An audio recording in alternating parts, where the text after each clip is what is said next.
साल था 1968। अमेरिका के एक सरकारी ऑफिस जिसे सोशल सिक्योरिटी एडमिनिस्ट्रेशन कहा जाता है, जहां पर बर्थ सर्टिफिकेट, डेथ सर्टिफिकेट और आईडी प्रूफ वगैरह बनाए जाते थे। वहां पर काम कर रहे एक कर्मचारी को एक फोन आता है। वो फोन को उठाकर पूछता है कि कौन बोल रहा है। आगे से आवाज आती है कि हम पुलिस हैं। ये बातें चल ही रही होती है कि तभी उस व्यक्ति के सामने आकर एक कस्टमर बैठ जाता है जिसने कुछ काम करवाना था। इधर सोशल सिक्योरिटी का कर्मचारी पूछ रहा था पुलिस से, मैं आपकी क्या मदद कर सकता हूँ। पुलिस कहती है कि हमें एक डेथ सर्टिफिकेट बनाना है डगलस नाम के व्यक्ति का। ये नाम सुनने के बाद वो कर्मचारी हैरान हो जाता है और पूछता है पुलिस से, क्या वो मर चुका है, क्या वो मिला नहीं। आगे से पुलिस वाले कहते हैं कि कहानी बहुत लंबी है, ध्यान से बताएंगे आपको। और वो कहते हैं कि हम जल्दी आपसे मिलने आ रहे हैं। अब इतनी बातें चल ही रही थी कि तभी सामने बैठा कस्टमर जो कि कहता है कि मेरा काम जल्दी से कर दिया जाए क्योंकि मैं काफी दूर से आया हूं और मुझे वापस भी जाना है। कर्मचारी फोन को रख देता है और उसका काम करना शुरू कर देता है। वो बताता है कि मेरा नाम है रिचर्ड मॉर्ली और मेरा आईडी प्रूफ गुम हो चुका है, पता नहीं मैंने कहां रख दिया, तो आप प्लीज उसे री इशू कर दीजिए। वो साथ में एक डॉक्यूमेंट भी देता है। बाद में फटाफट डॉक्यूमेंट को देखने के बाद वो कर्मचारी उसका काम कर देता है और उसका नया डॉक्यूमेंट इशू हो जाता है, नया आईडी प्रूफ उसे मिल जाता है और वो वहां से चला जाता है। तभी वहां पर 10 मिनट के अंदर एंट्री हो जाती है पुलिस वाले की। पुलिस वाला बैठता है और कहानी पूरी सुनाता है डगलस की उस कर्मचारी को। आखिर क्या हुआ था डगलस के साथ और ये ऑफिसर उसकी कहानी सुनने को इतना बेताब क्यों था। आखिर पुलिस वाला किसका डेथ सर्टिफिकेट बनाने आया था जो कि बन नहीं रहा था। तो इसके लिए हमें 6 महीने के लिए पीछे जाना होगा।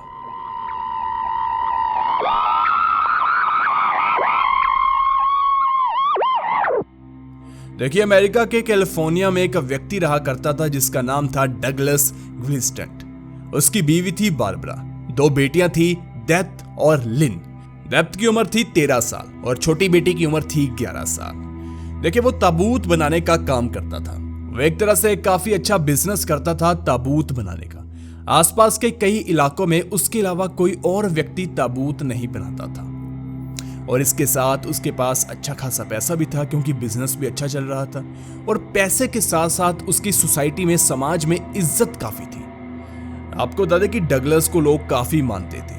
आस पड़ोस में अगर किसी भी बड़े व्यक्ति की, किसी नेता की या किसी की भी मौत हो जाती तो लोग कहते डगलस से ही ताबूत को बनाया जाए। और डगलस इस वजह से काफी बड़े बड़े लोगों को अच्छे तरीके से जानता था और समाज में उसका काफी नाम भी चल रहा था। ऐसे ही वो लकड़ियों को लेने के लिए जंगल में जाता था। देखिए, आपको बता देते हैं कि इनका घर कहां पर था। ये जहां पर रहते थे उसके आसपास काफी कम लोगों के घर थे और बहुत बड़ा जंगल था। ये जंगल से घिरे हुए एक इलाके में रहते थे। ये भी उनकी एक तरह की मजबूरी ही थी क्योंकि ताबूत बनते हैं लकड़ियों से और लकड़ियों को लेने के लिए डगलस को जाना पड़ता था जंगल में। अब वैसे ही जंगल आता जाता रहता था, इस वजह से वहां पर जंगली जीवों से, जानवरों से उसका मेल मिलाप भी होता रहता था। अब मेल मिलाप होता है तो उनसे बचने के लिए शिकार करना पड़ता है। इस तरह से डगलस को धीरे धीरे पहले बचाव के लिए शिकार करता था, अब शिकार का शौक पड़ चुका था। ऐसे ही वो 1968 के एक दिन जाता है जंगल में, वो भी पूरे 1 हफ्ते के लिए। वो हमेशा ही अपनी पत्नी को और अपने बच्चों को कहकर जाता था कि मैं जंगल में जा रहा हूँ। उसके लिए जंगल में 1 हफ्ता रहना आम सी बात थी। उसके परिवार वाले भी इसे नॉर्मल ही समझते थे। ऐसे ही वो 1 हफ्ते के लिए निकल पड़ता है शिकार के लिए और साथ में आते समय लकड़ियों को लाने के लिए। 1 हफ्ता जंगल में गुजारता है डगलस। इधर पीछे परिवार को कोई चिंता नहीं होती। ऐसे ही समय निकलता जाता है, 1 हफ्ता बीत जाता है। लेकिन 1 हफ्ते से अब कुछ दिन ऊपर हो चुके थे। डगलस की बीवी बारबरा हमेशा अपने गेट पर नजर रखती कि अब डगलस आ जाएगा, अब डगलस आ जाएगा, क्योंकि जंगल में कोई व्यक्ति 1 हफ्ते का कहकर गया है और आमतौर पहले भी अगर वो जाता था और जिस दिन का वो कहकर गया हो कि मैं इस दिन वापस आ जाऊंगा, उसी दिन सुबह सुबह डगलस वापस आ जाया करता था। लेकिन इस बार 1 दिन 2 दिन ऊपर हो चुके थे। बारबरा को लगा शायद अभी काम कर रहा होगा, कुछ आ जाएगा। उसने ज्यादा ध्यान नहीं दिया, हालांकि वो डर तो रही थी। लेकिन ऐसे ही 3 दिन और निकल जाते हैं। अब बारबरा बहुत डर चुकी थी। उसने आस पड़ोस के लोगों को बताया कि डगलस आ नहीं रहा। तो आस पड़ोस के लोग भी काफी परेशान हो गए कि जंगल में 10 दिन हो चुके हैं, वो कहां गया। उन्होंने सोचा कि हम इसकी कंप्लेंट पुलिस में करेंगे। वो जाते हैं पुलिस से और इस बात की पूरी कंप्लेंट लिखा देते हैं। अब जैसा कि हम जानते हैं कि डगलस को बहुत सारे लोग जानते थे, पुलिस वाले भी जानते थे। अब यहाँ पर पुलिस के लिए ये केस एक हाई प्रोफाइल केस बन चुका था, क्योंकि डगलस को ढूंढना बहुत जरूरी था। और जब ये बात आम लोगों को पता चली तो वो भी इकट्ठा होने शुरू हो गए कि डगलस को ढूंढा जाए, वो 10 दिन से कहाँ गायब है। अब पुलिस ने अपनी टीम को फटाफट जंगल की ओर भेज दिया। जंगल बहुत बड़ा था, पुलिस ने मदद मांगी, 1-2 और टीमें जुड़ गई। बाद में वहां पर एक नेशनल गार्ड की टीम होती है, वो भी आ गई। साथ में केस थोड़ा बड़ा था तो FBI की टीम भी यहां पर ढूंढने के लिए डगलस को आ गई। अब इतने सारे लोग हो चुके थे, इतनी ज्यादा फोर्स उसे ढूंढ रही थी, लेकिन फिर भी कुछ नहीं हुआ। 1 हफ्ता पुलिस ने ढूंढा, 2 हफ्ते तक FBI और नेशनल गार्ड की टीम ने मिलकर ढूंढा। बाद में आम लोग, जिनके गांव के जितने भी लोग थे, सभी लोग इकट्ठा हो गए, जंगल की तरफ चले गए डगलस को ढूंढने के लिए। हर एक बच्चा, उनकी माएं, उनके पिता डगलस को ढूंढने के लिए निकल पड़े जंगल की ओर। अब पुलिस जंगल में अच्छे से ढूंढ रही थी, लेकिन डगलस का कोई अता पता नहीं। करीब उसको गए 1 महीना हो चुका था। 10 दिन वो गायब रहा, 20 दिन से उसकी इन्वेस्टिगेशन चल रही थी। अब आम लोगों को भी लगा कि अब डगलस बचेगा तो नहीं। अब पुलिस कर क्या रही थी, पुलिस जंगल में ढूंढने के साथ साथ अब हेलीकॉप्टर का भी इस्तेमाल कर रही थी, जंगल के ऊपर से उस पर नजर बनाने के लिए। करीब 3 हफ्ते बाद एक दिन हेलीकॉप्टर जंगल के ऊपर से गुजर रहा था। वो देखता है कि किसी जगह पर नीचे जमीन पर टेंट लगा हुआ है और साथ में एक गाड़ी भी है। इस बात की खबर वो फटाफट से ग्राउंड पर मौजूद पुलिस ऑफिसर को दे देते हैं कि यहाँ पर इस लोकेशन पर एक गाड़ी है और साथ में टेंट भी लगा हुआ है। उन्हें लग रहा था कि शायद यह डगलस का हो और डगलस इस टेंट के अंदर मौजूद हो। जब यह खबर पुलिस को पता चलती है तो वो फटाफट से अपनी टीम को वहां पर भेज देते हैं। वहां पर पहुंचने पर पुलिस हैरान हो जाती है, क्योंकि वहां पर टेंट मौजूद था और बाद में देखने पर पता चला कि गाड़ी भी डगलस की मौजूद है, सामान भी डगलस का है, लेकिन खुद डगलस कहीं पर भी नहीं था। पुलिस ने आसपास अच्छे से चेक किया कि कहीं किसी जानवर ने डगलस को मार तो नहीं दिया और बाद में उसकी लाश को ढूंढने की कोशिश की गई, लेकिन ना डगलस मिला ना उसकी लाश मिली। पुलिस को यह भी पता नहीं चला कि डगलस मरा है या नहीं।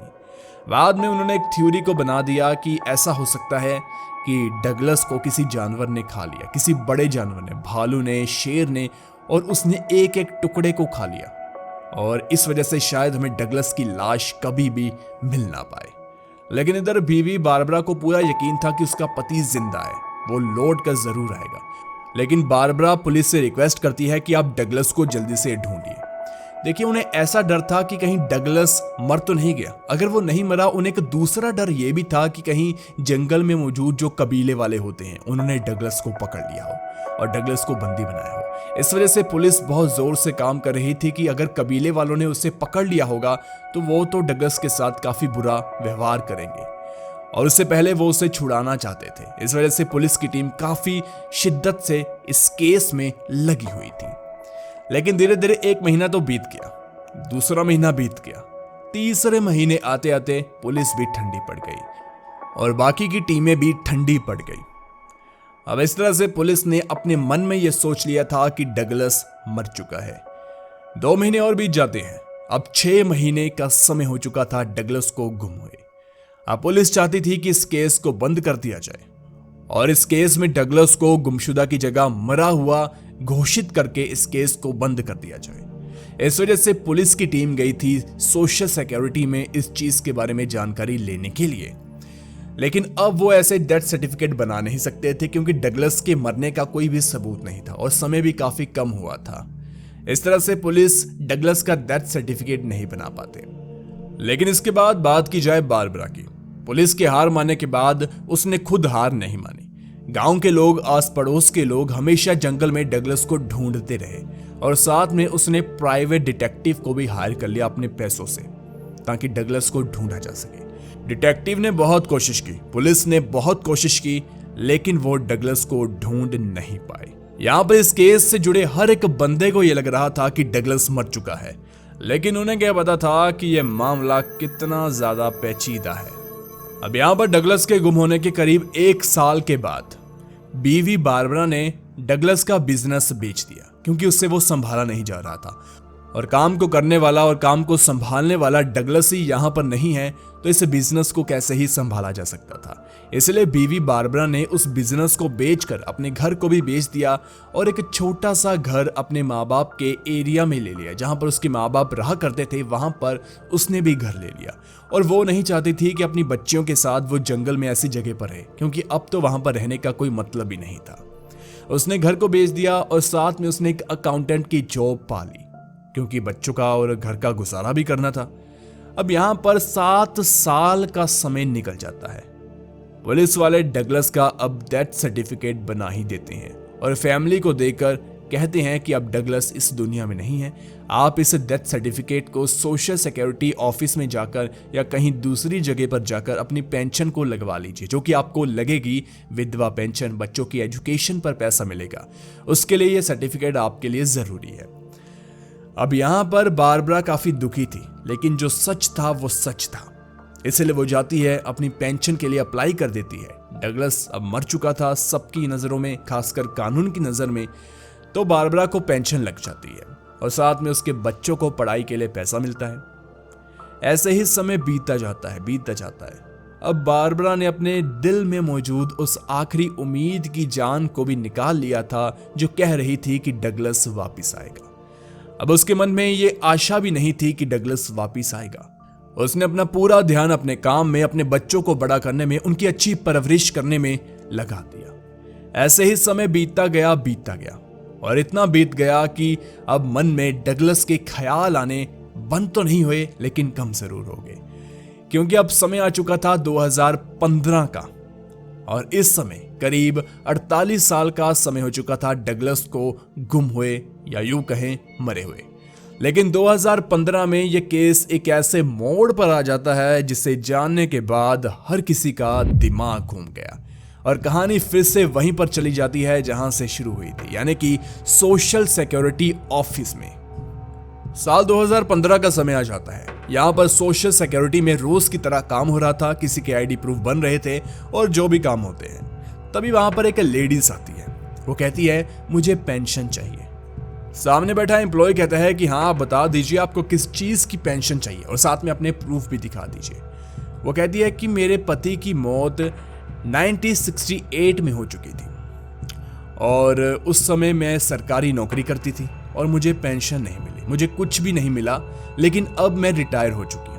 मुझे पेंशन लगा दीजिए क्योंकि मेरे पास अब पैसे का कोई भी साधन नहीं है। यहाँ पर वो कर्मचारी कहता है कि हाँ, आपकी पेंशन लग जाएगी, आप डॉक्यूमेंट को दे दीजिए और पूछता है कि आपके पति का क्या नाम है। वो बताती है कि मेरे पति का नाम है रिचर्ड मॉर्ली। बाद में कर्मचारी कहता है कि हाँ, आप ठीक है, आपका काम हो जाएगा, आप जा सकते हैं, हम आपको घर पर लेटर भेज देंगे। बाद में एक दिन अचानक से उस महिला को फिर से ऑफिस में बुला लिया जाता है सोशल सिक्योरिटी के। वहां पर उस महिला को बताया जाता है कि आपको पेंशन नहीं लग सकती। वो महिला कहती है कि क्यों, मुझे क्यों नहीं लग सकती? वो कहते हैं कि क्योंकि आपका पति तो अभी जिंदा है। यह सुनने के बाद महिला हैरान हो जाती है, थोड़ी हंसती भी है। वो कहती हैं कि आप ऐसा क्यों कह रहे हैं? सामने कर्मचारी कहता है कि मैं मजाक नहीं कर रहा, आपका पति जिंदा है, रिचर्ड मॉर्ली अभी जिंदा है और उसकी करीब 88-87 की उम्र हो चुकी है और बकायदा वो पैसा भी कमा रहा है। फाइनेंशियल कंडीशन उसकी तो अच्छी है, वो कुछ कर रहा है और टैक्स भी अपना पे करता है। जिंदा ही नहीं बल्कि वो सरकार को टैक्स भी दे रहा है और आप कैसे वो कह सकते हैं कि वो मर चुका है? अब ये पूरी कहानी सुनने के बाद उस औरत को गुस्सा आ जाता है। वो वहां पर हल्ला करती है और ये केस जाता है मैनेजर के पास। वो मैनेजर अच्छे से जान पहचान करता है, देखता है कि क्या केस है, क्या मामला है। बाद में वो कहता है कि हाँ, शायद कुछ गड़बड़ हो सकती है। वो अच्छे से फिर से चेक करता है कि रिचर्ड मॉर्ली ये वही है ना। उससे भी सब कुछ वही दिखता है कि इसका पति अभी जिंदा है, जो कि काम कर रहा है, पैसा कमा रहा है। तो बाद में वो मैनेजर अपने एक दोस्त के थ्रू इस केस को FBI को दे देता है। बाद में FBI की टीम इस केस को जब पढ़ती है तो वो भी कहती है कि हाँ, ये केस काफी इंटरेस्टिंग है, इस पर काम किया जा सकता है। तब वो चेक करते हैं क्या रिचर्ड मॉर्ली जिंदा है। उन्हें पता चलता है ये जो औरत कह रही है ये सच है। रिचर्ड मॉर्ली करीब 1968 के समय में मर चुका था निमोनिया की बीमारी से। बकायदा उन्हें लोग मिलते हैं जो बताते हैं कि हाँ, वो मर चुका है, वो तो कब का मर चुका है।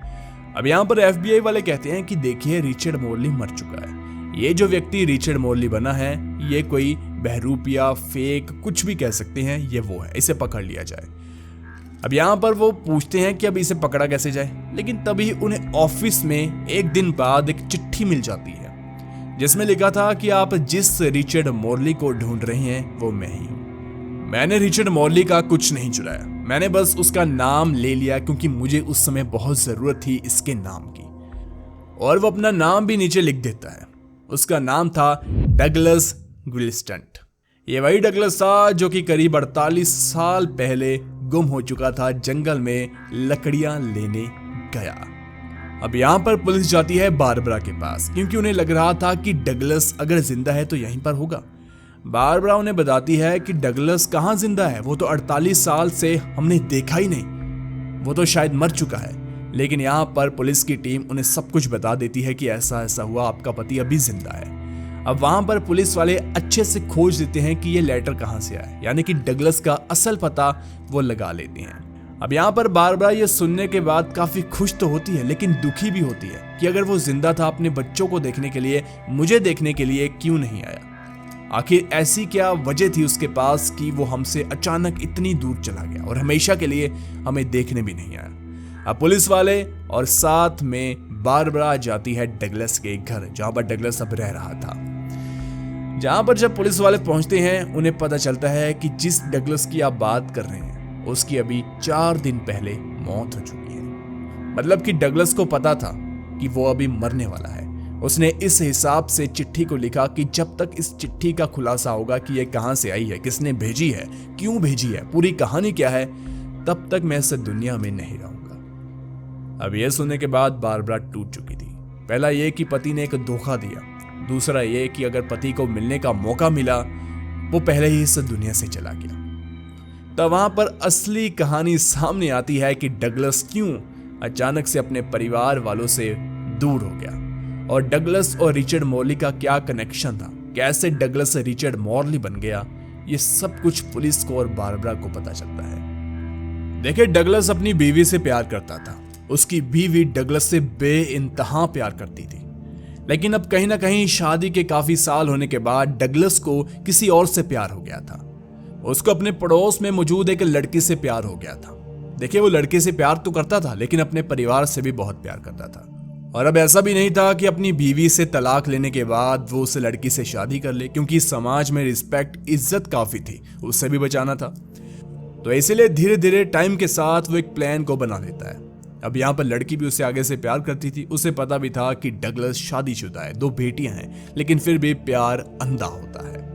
अब यहाँ पर धीरे धीरे वो प्लान को ढूंढ रहा था, लेकिन एक दिन ताबूत बनाने का उसे एक ऑर्डर मिलता है और उस शहर में वो काफी लोगों के लिए ताबूत बना चुका था। उसे पता चलता है कि एक उसका पुराना क्लाइंट था जिसका नाम था रिचर्ड मॉर्ली, वो मर चुका है और उसी के फ्यूनरल के लिए ऑर्डर आया है ताबूत का। अब उसने सोचा क्यों ना ऐसा किया जाए, मैं यहां से गायब हो जाऊं और बन जाऊं रिचर्ड मॉर्ली, क्योंकि वो उसका पुराना एक जान पहचान था, उसका आईडी प्रूफ लेना भी कोई बड़ी बात नहीं थी। इस तरह से वो अपने प्लान को बता देता है अपनी उस प्यार करने वाली लड़की को। वो भी आगे से कहती है कि हाँ, ये सब कुछ ठीक है, मैं ऐसा ही करूंगी। प्लान के मुताबिक ये था कि रिचर्ड मॉर्ली बन जाएगा डगलस। वो पहले तो जंगल में जाएगा शिकार के बहाने, बाद में वहां से फरार होकर वो पहुंच जाएगा रिचर्ड मॉर्ली के इलाके में। वहां पर कोशिश करेगा कि कब वो रिचर्ड मॉर्ली बन जाए। और साथ में जिस लड़की से वो प्यार करता था, पहले उसका काम ये था कि वो एक्टिंग करेगी डगलस को ढूंढने के लिए। उसने ऐसा किया भी, वो भी जंगल में डगलस को ढूंढने के लिए गई। और बाद में जब लोगों का पूरा फोकस डगलस के ऊपर चला गया, तब उस लड़की ने फटाफट से अपने सामान को बांधा और वो वहां से निकल गई। किसी का ध्यान भी नहीं पड़ा कि कोई लड़की यहां पर रह रही थी और वो चली गई है। और उन्होंने इन 2 चीजों को जोड़ने की कोशिश भी नहीं की, और कोई जोड़ेगा भी नहीं, क्योंकि डगलस उस तरह का व्यक्ति नहीं था लोगों के हिसाब से। तो बाद में वो मिले, अपनी जिंदगी को शुरू किया। किसी जिंदगी को बर्बाद करने के बाद डगलस ने अपने प्यार को पाने के लिए अपने परिवार को छोड़ दिया, अपनी 2 बेटियों को छोड़ दिया, अपनी बीवी को छोड़ दिया, जिसे वो बहुत प्यार करता था एक समय पर। जब ये पूरी कहानी बारबरा को पता चलती है तो उसके पैरों तले जमीन निकल जाती है। जिस पति के लिए उसने कभी भी किसी और से शादी करने के बारे में नहीं सोचा, क्योंकि उसके मन में यह था कि डगलस कभी ना कभी वापस जरूर आएगा। और उस समय उसकी उम्र भी इतनी नहीं थी कि उसकी शादी ना हो पाए। वो काफी यंग थी, लेकिन उसने डगलस के लिए शादी नहीं की और सोचा कि मैं अपने बच्चियों के साथ ही अपनी जिंदगी को आगे बढ़ाऊंगी। लेकिन जिस वजह से डगलस उसे छोड़ कर गया था वो बेहद शर्मनाक थी। अब इतना मुसीबतों का, इतना दुख का पहाड़ बारबरा और उसकी 2 बेटियों पर टूट चुका था, लेकिन ये तो शुरुआत थी। इसके बाद यहाँ पर सोशल सिक्योरिटी और कोर्ट से ये ऑर्डर आता है कि बारबरा तो कभी विधवा हुई नहीं, उसे जो पेंशन मिलती थी वो इनवैलिड थी। मतलब कि उसे वो पेंशन के सारे पैसे जो बच्चों को पढ़ाई के लिए मिलती थी, उसे विधवा होने पर मिलती थी, घर गुजारी के लिए मिलती थी, वो वापस करनी पड़ेगी। ये रकम करीब $1,00,000, मतलब कि करीब 70 से 80 लाख रुपए बनते थे। अब यहाँ पर बारबरा ने फिर से कोर्ट में एक रिक्वेस्ट को फाइल किया कि हम इस पैसे को कैसे लौटा सकते हैं। पहली बात, पति ने इतना बड़ा धोखा दिया, बच्चियों को बड़ा किया अपनी मेहनत पर काम करने के बाद, और उसका जो बिजनेस था उसे भी बेच दिया। और $1,00,000 हम कहां से लेकर आएंगे? और इसमें हमारी कोई गलती भी नहीं थी, पुलिस ने खुद हमें डेथ सर्टिफिकेट बनवा कर दिया था। यहां पर कोर्ट वाले कहते हैं कि हाँ, बारबरा और उसकी बेटियों के साथ हुआ तो बुरा है। इस वजह से वो ये ऑर्डर को चेंज करते हैं और कह देते हैं कि बारबरा को जब तक वो जिंदा है उसे हर महीने करीब $10 देने पड़ेंगे सरकार को, और जब बारबरा की मौत हो जाएगी, जब वो इस दुनिया में नहीं रहेगी, तो बच्चों का इस पेंशन की पूरी रकम से कोई भी लेना देना नहीं है। अब यहाँ पर ऐसे ही करते करते चीजें सुधर रही थी, लेकिन बारबरा की मृत्यु हो जाती है। मृत्यु के बाद कोर्ट का ऑर्डर चेंज हो जाता है और कहा जाता है कि अब आपको वो पैसे देने होंगे, क्योंकि जो घर था वो बारबरा का था और उस घर को बेचकर वो पैसा वसूल सकते थे। लेकिन बाद में बेटियों ने फिर से कोर्ट में अपील की कि ऐसा सही नहीं है। हालांकि ये बहुत गलत बात है, बारबरा के साथ शुरू से बहुत गलत हुआ। आप इसके बारे में क्या राय रखते हैं नीचे कमेंट सेक्शन में हमें जरूर बताएं। और इसी के साथ हमने एक मॉन्स्टर वेट 21 फेसेस, एक जापान की बेहद ही मिस्टीरियस स्टोरी को भी कवर किया है, जो कि आपको जरूर सुननी चाहिए। अभी राइट साइड वाली वीडियो वही है, उस पर क्लिक कीजिए और वीडियो को देख लीजिए। धन्यवाद।